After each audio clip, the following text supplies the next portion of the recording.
ওসমান হাদির হত্যাকাণ্ড বা তার মৃত্যু আমাদের দেশে রীতিমতো জাতীয় শোকে পরিণত হয়েছে। জীবিত অবস্থায় ওসমান হাদির অবস্থা কেমন ছিল, তার কথা কর্ম বা তার আচরণ, তার দৃষ্টিভঙ্গি, তার রাজনৈতিক যে অভিলাষ, এটার যদি আপনি একটা বৃত্ত তৈরি করার চেষ্টা করেন, তাহলে দেখবেন সেই বৃত্তের যে পরিসর ছিল খুবই সংক্ষিপ্ত। তিনি একটি এমপি নির্বাচন করার জন্য চেষ্টা করেছিলেন। হওয়ার সম্ভাবনা ছিল 1%, না হওয়ার সম্ভাবনা ছিল 99%। বাংলাদেশে 300 জন এমপি তিনি যদি হতেনও, তাহলে সেক্ষেত্রে মানে তার রাজনৈতিক বৃত্তটা কোন পর্যায়ে থাকতো ওই সময়টিতে। আর যদি তিনি না হতেন, পরাজিত হতেন, তাহলে কোন পর্যায়ে যেত। অন্যদিকে যেটা হলো যে তার যে কর্মকাণ্ড, তো সেই তার যে কর্মকাণ্ড, সেই কর্মকাণ্ড এই তিনি যতদিন জীবিত ছিলেন, আমরা তার ব্যক্তিগত জীবন, তার বাড়ি, তার যে যাকে বলে অধিক্ষেত্র, কর্মের অধিক্ষেত্র, ইনকিলাব মঞ্চ কি করে বা তার সংসার কিভাবে চলে, তিনি কি করে জীবিকা নির্বাহ করেন, কাদের কাদের সাথে চলেন, এগুলো নিয়ে আমাদের আগ্রহ মানে সারা বাংলাদেশে যদি ধরেন সেই আগ্রহ ছিলই না বলতে গেলে। বরং তার কিছু কথাবার্তার কারণে তিনি অনেকের কাছেই দেখা যাচ্ছে যে অপ্রিয় ছিলেন। কিন্তু যখন তিনি আহত হলেন, তখন বিস্ময়কর একটা ঘটনা ঘটে গেল বাংলাদেশে, যেটি ঘটার কথা নয়। এখন আজকে আমি এই ভিডিও যখন করছি তখন তার জানাজা হলো। ঠিক এই সময়টিতে মুক্তিযুদ্ধের যিনি উপপ্রধান তিনি মারা গেলেন, ইন্তেকাল করলেন। যিনি এমপি ছিলেন, মন্ত্রী ছিলেন, জনাব এ কে খন্দকার, এবং বিস্ময়কর একজন পার্সোনালিটি। আমি তার সাথে চলেছি, তো বিস্ময়কর, এটা পৃথিবী জানলো না। আজকে এই বাংলার মাটিতে জনাব ওসমান হাদির যে মৃত্যু হলো এবং যে জানাজা হলো, আমি আমার জীবদ্দশায় এইরকম জানাজা দেখিনি। এতটা মানে মানুষের যে অংশগ্রহণ, তাও আবার স্বতঃস্ফূর্ত অংশগ্রহণ, এটাও দেখিনি। আর তার যে আহত হওয়ার পর যে তাকে নিয়ে মানুষের যে শোক, বিহবলতা, তারপরে মানুষের প্রশ্ন, মানুষের আবেগ, এটি একটা এক্সট্রিম পর্যায়ে চলে গেছে।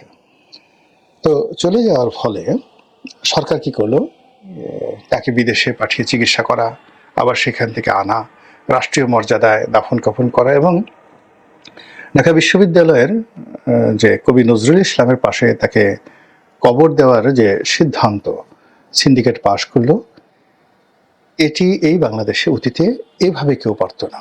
এমনকি যে জায়গাটিতে তিনি সমাধিস্থ হলেন, এখানে কবি নজরুলকে যখন সমাধিস্থ করা হলো, তখনও অনেকে যাকে বলা হয় দ্বিমত পোষণ করেছে, অভিযোগ করেছে যে বিশ্ববিদ্যালয় চত্বরে কেন কবি নজরুল সমাধিস্থ হবেন। ঠিক ওসমান হাদির ব্যাপারে যখন সিদ্ধান্ত হইল, এটি নিয়ে মনের মধ্যে কার কি আছে ডাজ নট ম্যাটার, কিন্তু এই বাংলাদেশে 18 কোটি মানুষের মধ্যে একটা সিঙ্গেল লোক এই মুহূর্তে বাংলাদেশে খুঁজে পাওয়া যাবে না যে এই বিষয়ে দ্বিমত পোষণ করে সামনে এসে একটা উফ শব্দ বা একটা কুক দেওয়ার মতো ক্ষমতা রয়েছে। তো এই যে একটা ভাবাবেগ তৈরি হলো জনাব ওসমান হাদির জন্য, এটার নেপথ্য কারণ নিয়ে আলোচনা করব, সাইকোলজিক্যাল কারণ নিয়ে, মানসিক কারণ নিয়ে আলোচনা করব। আমাদের দেশে যেটি হয় সেটি হলো যে মানুষ যা কর্ম করে, মানুষ যে কর্ম করে, সেই কর্মের 1%ও তার মৃত্যুর পরে আমরা এই পৃথিবীবাসী দিতে পারি না। এটাই বাস্তবতা, এবং এটাই মানে লক্ষ লক্ষ ঘটনার মধ্যে এটাই ঘটে থাকে। আপনি সারা জীবন অনেক কিছু করেছেন, অনেক কিছু করার পরেও দেখা গেল যে মৃত্যুর সময় আপনাকে নিয়ে কোনো আবেগ তৈরি হয় না। যেভাবে বললাম যে এ কে খন্দকার সাহেব এই একই দিনে তিনি মারা গেলেন যেদিন হাদির জানাজা হচ্ছে, কিন্তু তাকে নিয়ে কোনো মানে একটা উচ্ছ্বাস হয় না, কে গার্ড অব অনার দেবে। নর্মালি তো তিনি বিমান বাহিনীর প্রধান ছিলেন, মুক্তিযুদ্ধের সে উপ অধিনায়ক ছিলেন, পরবর্তীতে মন্ত্রী ছিলেন, এমপি ছিলেন। তো তাকে নিয়ে তো সংসদের সেই দক্ষিণ প্লাজাতে বিশাল আয়োজন হওয়ার কথা, কিন্তু কে দিবে, সময় কোথায়? তিনি একজন সাবেক আওয়ামী লীগ নেতা, তাকে এখন সেলিউট দেওয়ার মতো অবস্থা নেই বললেই চলে। সেখানে এরকম উসমান হাদির যে ঘটনা, সেই উসমান হাদির এই ঘটনা যদি এখন দেখা গেল যে বাংলাদেশের সবচেয়ে প্রভাবশালী রাজনৈতিক নেতা যদি ইন্তেকাল করলেন, তো উসমান হাদির এই সম্বর্ধনা, জানাজার সম্বর্ধনা, যেটা মানুষ স্বতঃস্ফূর্তভাবে অংশগ্রহণ করার মাধ্যমে দেওয়া হলো, এটা আগামী দিনে যারা পলিটিক্স করবেন, রাজনীতি করবেন, তাদের জন্য এটা একটা থ্রেট। এখন এই যে আমরা সবাই দুঃখ প্রকাশ করছি, আমরা সবাই অংশগ্রহণ করছি, আমরা সবাই সাড়া দিচ্ছি, আমরা সবাই জনাব ওসমান হাদির বিষয়টা নিয়ে প্রতিক্রিয়া দেখাচ্ছি, এটার বৈজ্ঞানিক ব্যাখ্যা কি? কেন আমরা এই কাজগুলো করছি? আপনি একটু বুকে হাত দিয়ে বলেন তো যে এর বিষয়টা নিয়ে আপনি চিন্তা করেছেন কিনা। আমি নিশ্চিত আপনি চিন্তা করেননি। আমরা কেবলই মাত্র মানে ফ্যাক্ট, উসমান হাদি মারা গেছেন, এই ঘটনাটা আমরা শুনছি। তারপরে এই ঘটনা কেন্দ্রিক যে একটার পর একটা ঘটনা ঘটে যাচ্ছে বা দুর্ঘটনা ঘটে যাচ্ছে, ক্রিয়া হচ্ছে, প্রতিক্রিয়া হচ্ছে, সেইগুলোর সঙ্গে আমরা রেসপন্ড করছি। উসমান হাদি যাকে বলা হয় আহত হলেন, আমরা সবাই কান্নাকাটি শুরু করলাম। ওসমান হাদি সিঙ্গাপুরে গেলেন, আমরা সবাই প্রার্থনা করলাম। তিনি লাশে ফিরে আসলেন, আমরা সবাই জানাজাতে অংশগ্রহণ করলাম। তো ওসমান হাদির মৃত্যু সংবাদ শুনে আমরা প্রথম আলো পুড়িয়ে ফেললাম, বিভিন্ন আওয়ামী লীগ নেতাদের বাড়ি ঘরে আগুন দিলাম। তারপরে এই যে এতগুলো ঘটনা ঘটলো, এই ঘটনাগুলো ইসে যাকে বলা হয় স্বাভাবিক ঘটনা নয়।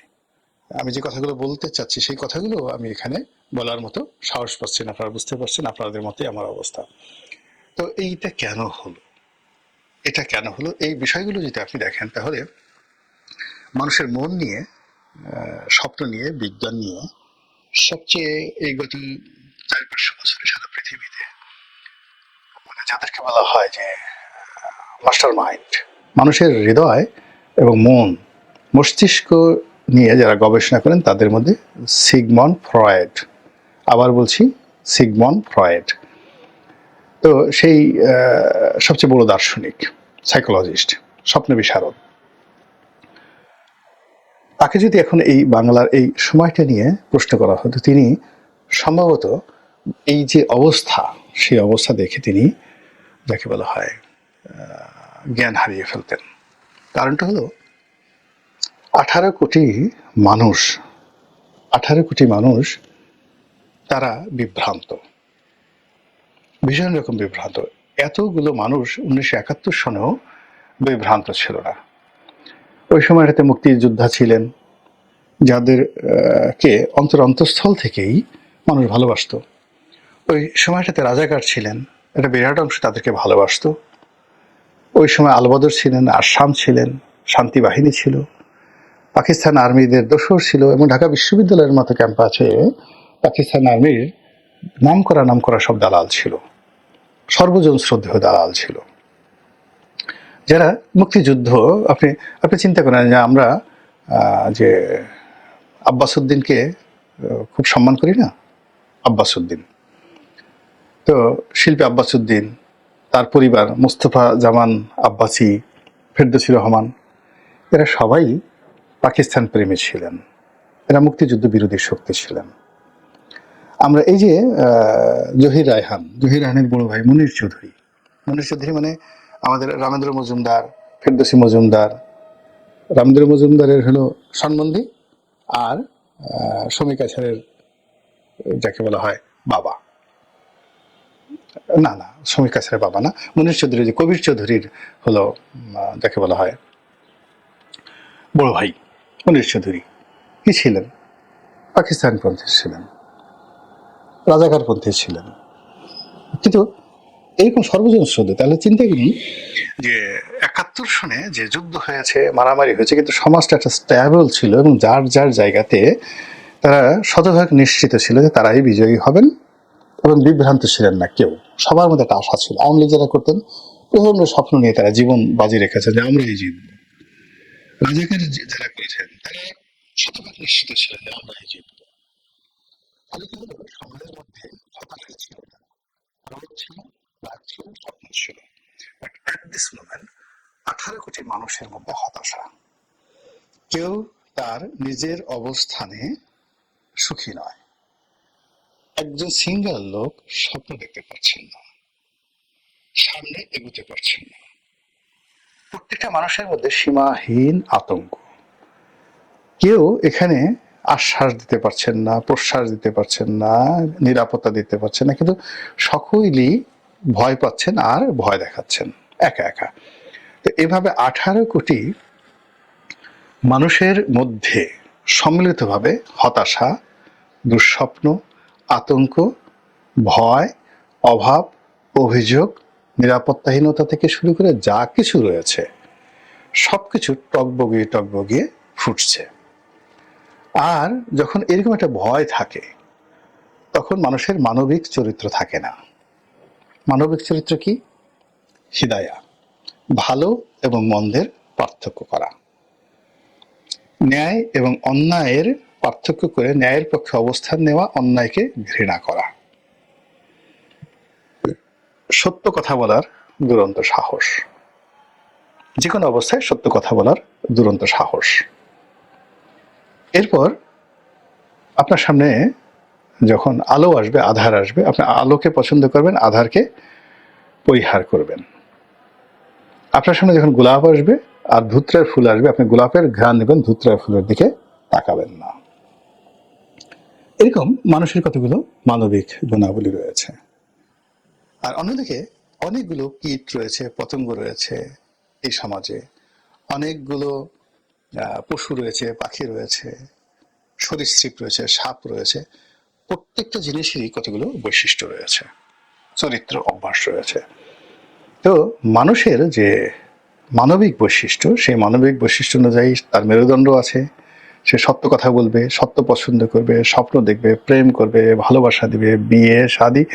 এই যে মানবিক গুণাবলী, সেই মানবিক গুণাবলী গত সেই 15 বছর ধরে এই মানবিক মূল্যবোধের উপরে যে অব্যাহত আঘাত এসেছে, সে আঘাতের ফলে মানুষের চিন্তা শক্তি কমে গেছে। ন্যায় অন্যায় পার্থক্য করার, বিচার করার, ন্যায়ের পক্ষে দাঁড়ানোর, অন্যায়কে প্রতিহত করার, ঐক্যবদ্ধ হওয়ার, রুখে দাঁড়ানোর যে শক্তিগুলো রয়েছে, সেই শক্তিগুলো এখন একেবারে সর্বনিম্ন পর্যায়ে রয়েছে।